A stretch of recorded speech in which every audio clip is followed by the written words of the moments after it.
오늘 하나님이 주시는 수요 예배 말라기서 세 번째 장의 제목은 하나님께서 우리에게 모든 것을 주셨습니다. 저는 항상 이 생각을 해요. 제가 아예 곡을 쓴 적도 있어요. 어떤 곡이었냐면 하나님 나에게 사랑과 은혜를 주셨네. 그래요 나에게 그 다음에 이제 나오는 말이 있어요. 제가 항상 생각하는 겁니다. 제가 가장 중요하게 생각하는 거예요. 오늘 그 뒤에 가사가 무엇인지 오늘 성경을 통해서 발견해 보시기 바랍니다. 첫 번째로 하나님 사랑과 관심의 증거가 있어요. 뭘까요? 사랑과 은혜를 주셨는데 그게 뭘까요? 우리에게 말라기가 특별한 점이 하나 있습니다. 뭐냐면 뭐 다른 성경들도 다 특별합니다. 한 권 한 권이 다 특별해요. 말라기 역시 특별합니다. 다 다르고 특별해요.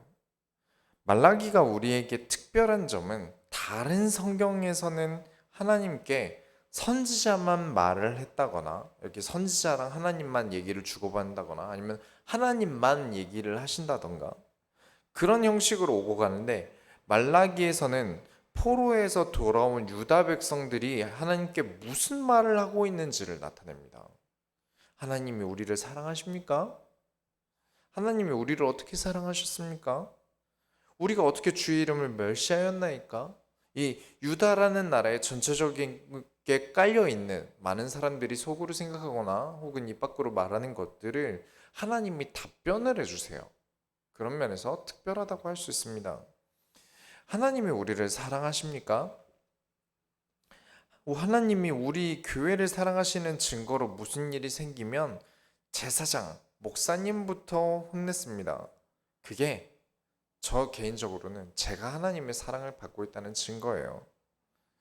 이게 뭔가 가르쳐 보신 적 있으십니까? 관심이 없으면 그냥 말을 안 하게 돼요. 조금 봐주긴 하는데 봐줄 때마다 그때뿐이고 가르쳐줘도 자기 하고 싶은 대로 하는 애들은 그래 네 알아서 해라 하고 그냥 마음대로 해라 그러고 내버려 두게 돼요. 만일 우리가 하나님께 혼이 나거나 하나님이 우리를 어렵게 하실 때는 그만큼 하나님이 우리에게 관심이 있으시다는 거겠죠. 관심과 사랑 속에 있다는 걸 여러분이 아셔야 됩니다. 왜냐? 제가 누군가를 혼낼 때는요. 이런 마음이 있어요. 쟤는 하면 고칠 수 있는 애야. 쟤는 나아질 수 있는 애야. 라는 생각이 들 때 그래요. 물론 목회는 어쩔 수 없이 다 맞다 해주지만 뭐 그래서 악기를 가르친다던가 뭐 이렇게 사적으로 가르칠 때는 좀 많이 그런 것 같습니다. 그리고 오늘 또 하나님이 말라기서 3장으로 넘어오면서 우리를 어떻게 사랑하시느냐 3장 1절에 만군의 여호와가 이르노라 보라 내가 내 사자를 보내리니 그가 내 앞에서 길을 준비할 것이요 또 너희가 구하는 바 주가 갑자기 그의 성전에 임하시리니 곧 너희가 사모하는 바 언약의 사자가 임하실 것이라. 봐라 내가 내 사자를 보내리니 이 구절만 봐도요 하나님께서 관심을 가지고 있다는 걸 보여줍니다. 항상 가르치는 사람은 시범을 보여야 돼요. 가르치는 사람은 보여줄 수 있어야 돼요. 안 그러면 허풍이 되고 거짓말이 되죠. 하나님께서 잘 봐라, 보라, 그리고 자신을 두 번이나 나타냅니다. 내가 나의 사자. 이것만 해도 하나님이 엄청나게 관심을 가지고 있다는 것을 말의 힘을 엄청 주고 있는 거예요. 그가 내 앞에서 길을 준비할 것이다. 여호와의 사자들이 무엇을 준비하고 있는 것일까요? 막 여호와의 사자들이 뭔가 준비를 하고 있대요. 그 길을 준비하고 있대요. 무엇일까요? 너희가 구하고 사모하는 바 언약의 사자가 임하실 것이라. 누구시죠?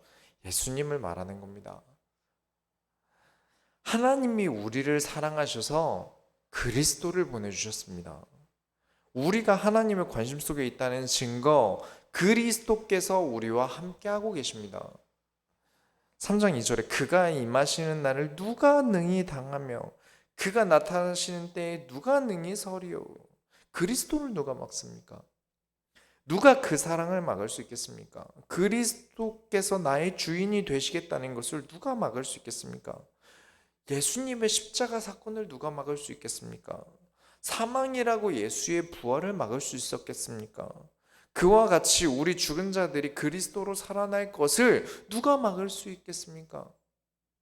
그리스도는 언제나 하나님의 사랑의 증거입니다. 그리스도는 하나님의 사랑의 증거라는 것을 여러분 절대 잊지 않으시기 바랍니다. 두 번째로 공의로운 재물. 3장 3절에 그가 은을 연단하여 깨끗하게 하는 자 같이 앉아서 레위 자손을 깨끗하게 하되 은과 같이 그들을 연단하리니 그들의 공의로운 재물을 나 여호와께 바칠 것이라. 우리가 2장에서 엄청 혼나지 않았습니까? 너희가 내게 바치는 희생의 제사가 아니라 희생의 똥이다. 하나님 그렇게 얘기를 하세요. 그런데 그리스도께서 임하신 이후에 어떻답니까? 깨끗하게 하셨다. 그리스도의 피만이 우리를 깨끗하게 합니다. 우리를 산제사로 드려야 돼요. 그런데 우리는 도무지 하나님께로 다가가기에는 깨끗할 수가 없어요. 우리는 부정해요. 그래서 그리스도께서 깨끗하게 하신다. 그리고 무엇을 드립니까? 공의로운 제물을 하나님께 드린답니다. 그리스도 모르면서 관심도 없으면서 드리는 제물은 하나님의 사랑을 받아 하나님께 기쁨으로 드리는 게 아닌 거죠. 그렇죠? 그 사랑에 감사해서 드리는 게 아닌 겁니다. 그리스도를 모른다면요.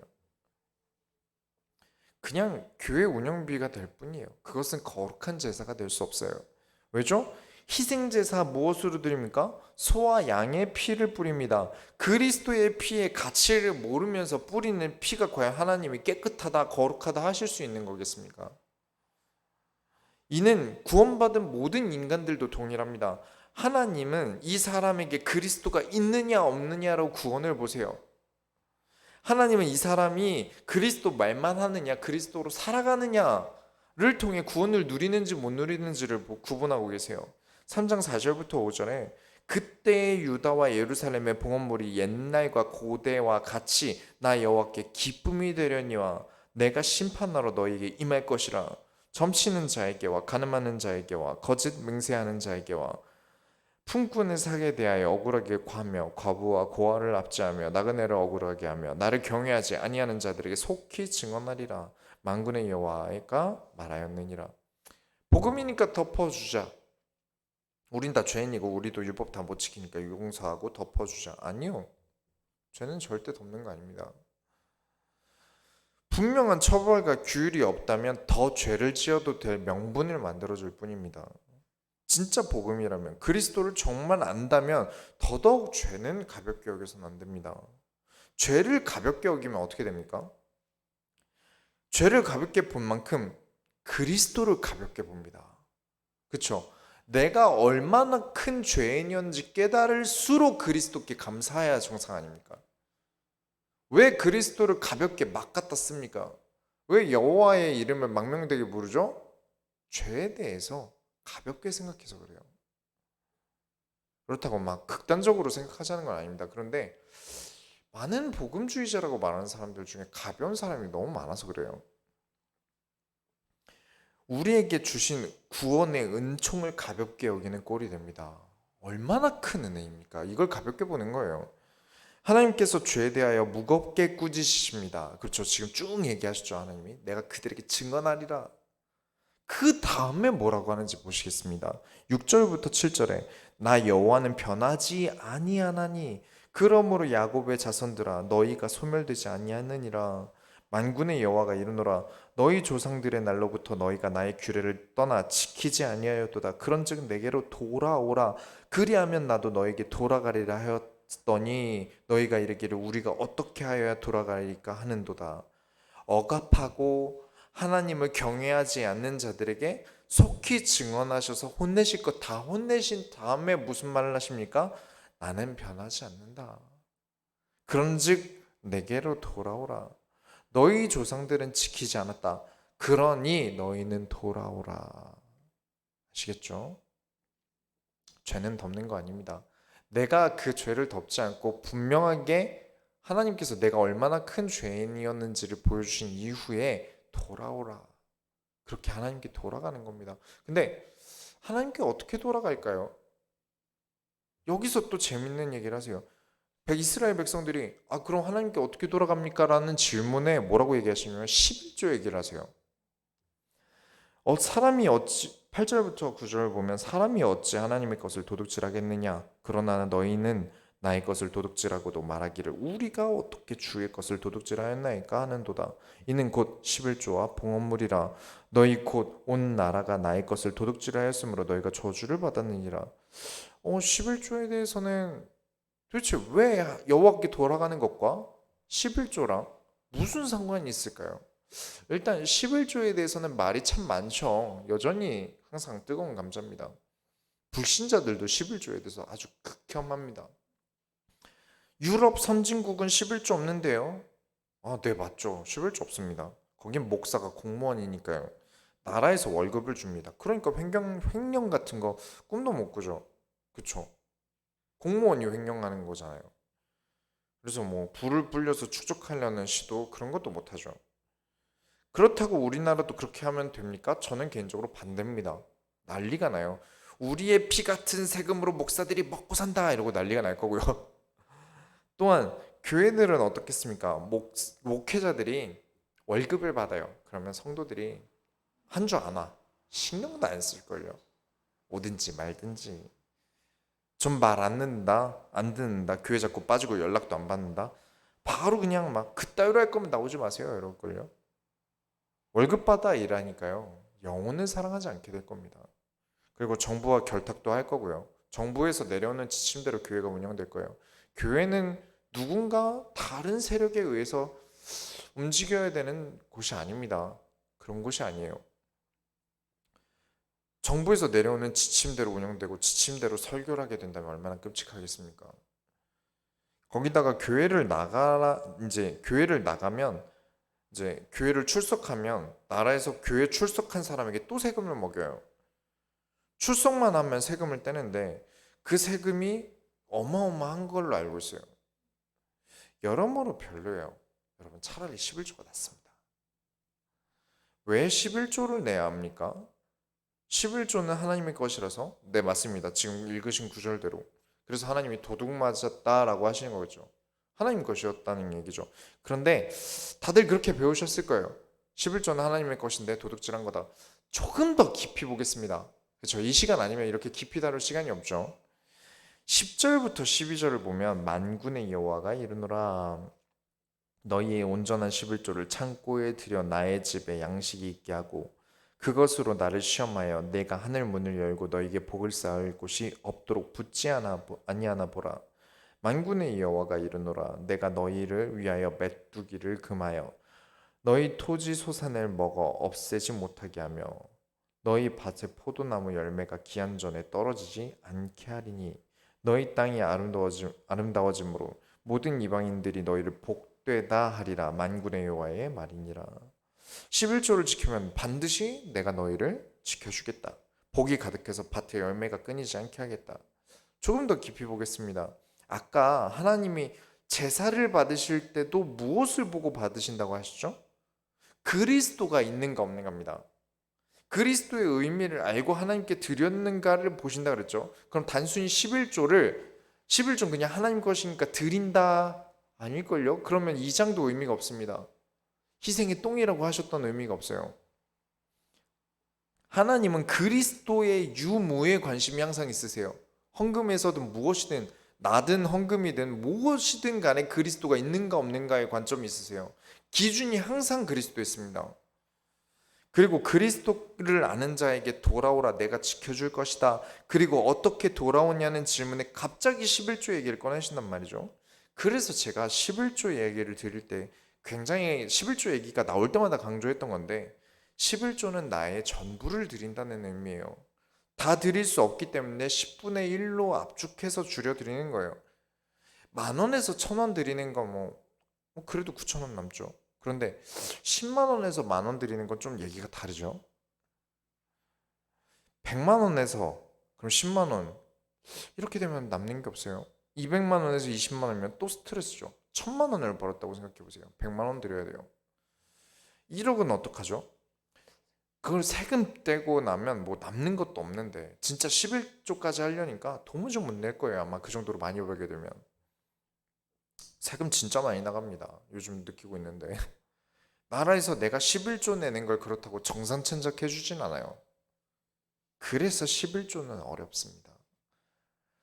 부가 커질수록 부담이 커져요. 그렇기에 하나님이 11조를 통해 보고 계시는 겁니다. 나는 너에게 모든 것을 줬다.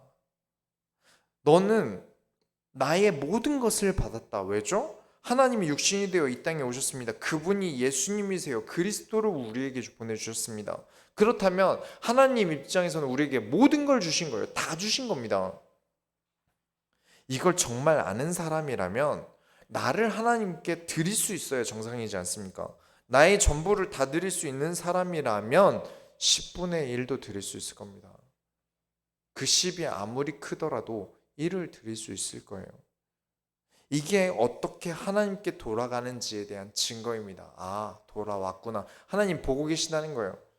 그리스도 아느냐? 그렇다면 돌아온 것이다. 그 증거로 내가 너의 11조를 보겠다. 그 의미예요. 내가 하나님이 나에게 주시면 줄수록 나는 11조에 대한 부담이 커져요. 그러나 하나님이 나에게 다 주셨다는 것을 알기에 나는 11조를 드릴 수 있습니다. 그걸 받겠다는 겁니다. 단순히 돈 11조를 10분의 1의 돈을 받겠다는 게 아니에요. 정말 그리스도 아느냐를 보시겠다고 기준을 세우신 게 11조라는 거예요.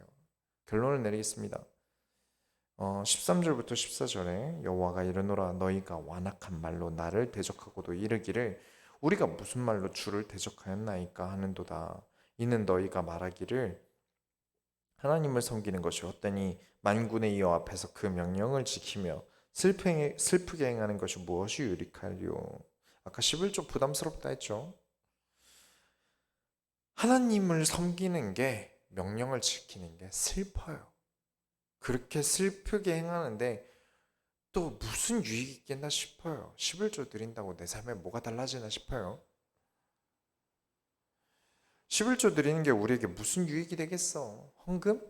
그게 나에게 무슨 유익이 되겠어?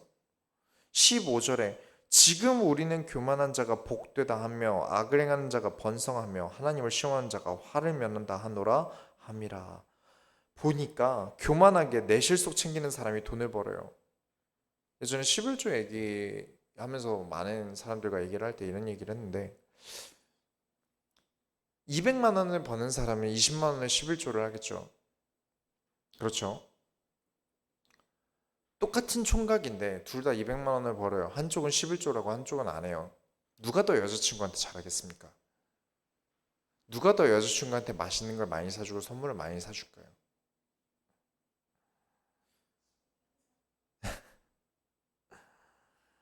교만하게 내 실속 챙기는 사람이 더 이득입니다. 나는 하나님께 헌금을 하고 남은 게 없어요.